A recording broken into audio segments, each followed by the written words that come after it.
Jokes, विनोद. Video शेवटपर्यंत पहा. नवरा: तुझी आई आपल्या घरी जवळ गेली 2 वर्ष राहत आहे.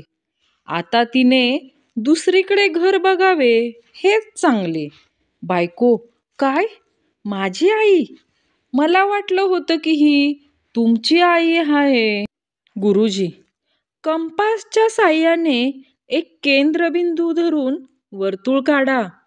विद्यार्थी आकृती काढतो. गुरुजी: हे कसलं वेडं-वाकडं वर्तुळ? हे कसलं काढलंय? विद्यार्थी: केंद्रानं साथ दिली नाही गुरुजी. पुरुष नेहमी अशा स्त्रीवर प्रेम करतो जी त्याची प्रत्येक गोष्ट कान लावून ऐकते, आणि त्याचं लग्न अशा बाईबरोबर होतं जी त्याचं काडीचं ऐकत नाही. नवरा बायको दोघे मार्केटमध्ये गेले होते. तेवढ्यात एका मुलीनं नवऱ्याला हाय हॅलो केलं. बायको: कोण होती ती? नवरा: जाऊ दे ना, माझं डोकं फिरवू नको. मला अजूनही तिला सांगायचंय की तू कोण आहेस. बायको मार्केटमध्येच बेशुद्ध. बंड्या: रोज दुपारी 3 तास माझे विश्रांतीचे असतात. पिंट्या: अच्छा, म्हणजे रोज दुपारी 3 तास तू झोपतोस? बंड्या: नाही, माझी बायको झोपते.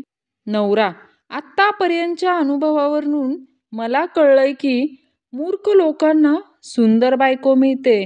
बायको: तुम्हाला तसं माझं कौतुक करण्याशिवाय दुसरं कामच नाही. नवरा बेशुद्ध. संता परदेशात जाऊन पुन्हा भारतात आला.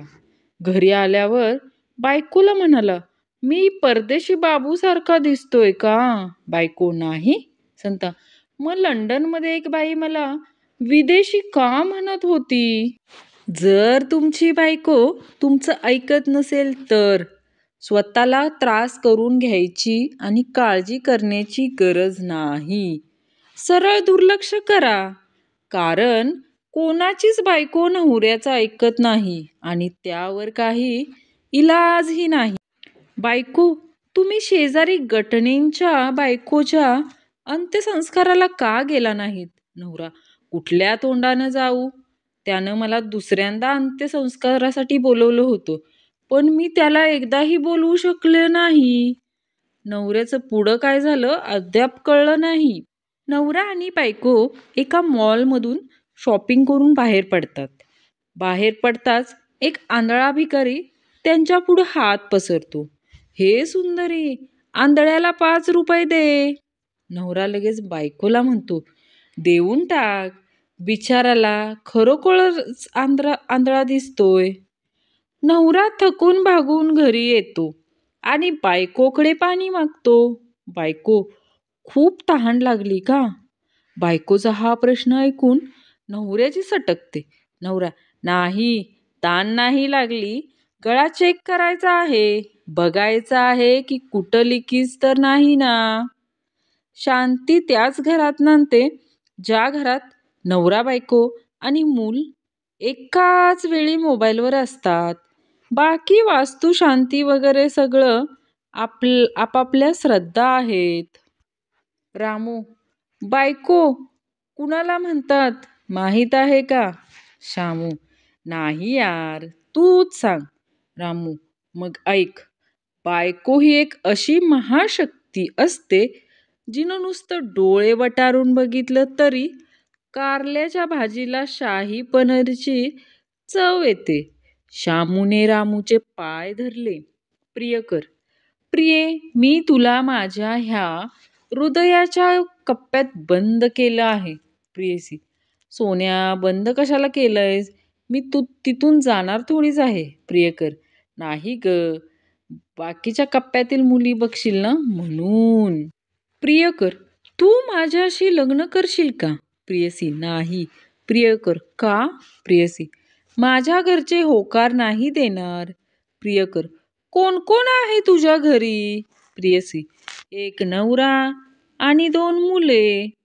प्रियकर: प्रिये, तू कधीच डोळ्यात पाणी साठवू नकोस. प्रेमिका लाजत: का रे? प्रियकर. कारण साठलेल्या पाण्यात डेंग्यूचे ढास अंडी घालतात. सोडून गेलेली गर्लफ्रेंड आणि होऊन गेलेला पुणे युनिव्हर्सिटी पेपर या दोन्हीबद्दल अजिबात चर्चा नाही करायची.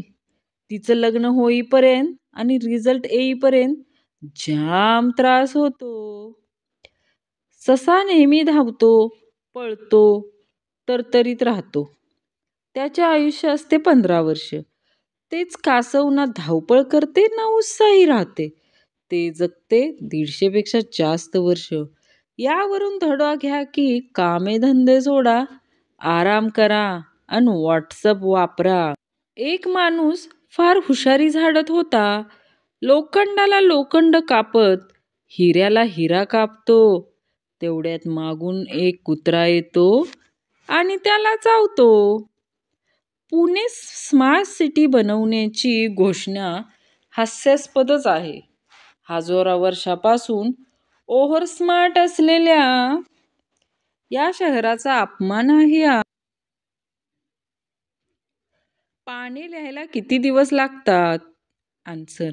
वकील 5 वर्ष, डॉक्टर 1 वर्ष, पायलट 5 महिने, लेखक 3 महिने, इंजिनियर सबमिशन कधी आहे ते सांगा. एका रात्रीत लिहून काढतो बघा.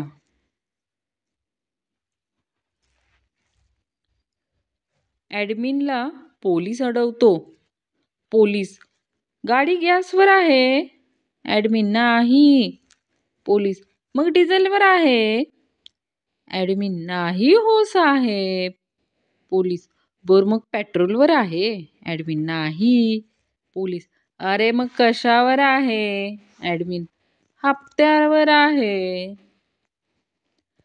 एक नवरा त्याच्या गरोदर बायकोला हॉस्पिटलमध्ये घेऊन जात होता. एक माणूस. तुमच्या मिसेस का? नवरा. हो. माणूस. प्रेग्नेंट आहेत काय? नवरा रागाने. नाही. फुटबॉल खेळलाय तिने. व्हा बाजूला.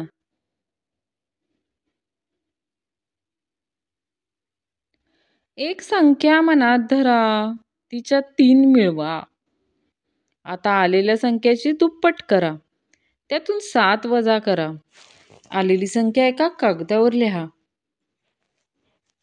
आणि आता त्या कागदाचे विमान करून उडवा.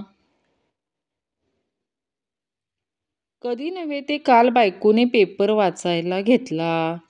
पेपरची पहिलीच हेडिंग स्वाईन फ्लूचे 8 बळी. लगेच बायकोने मला हाक मारली. अहो ऐकलत का? हा स्वाईन फ्लू कोणत्या देशाचा प्लेयर आहे हो? त्याने म्हणे 8 बळी घेतले. सर्व मुलांना कळकळीची नम्र विनंती आहे की कृपा करून मुलींसारखे लांब केस ठेवू नका. आत्ताच एका ॲक्टिवाच्या मागे आमचा ॲडमिन उगाच 5 किलोमीटर जाऊन आला.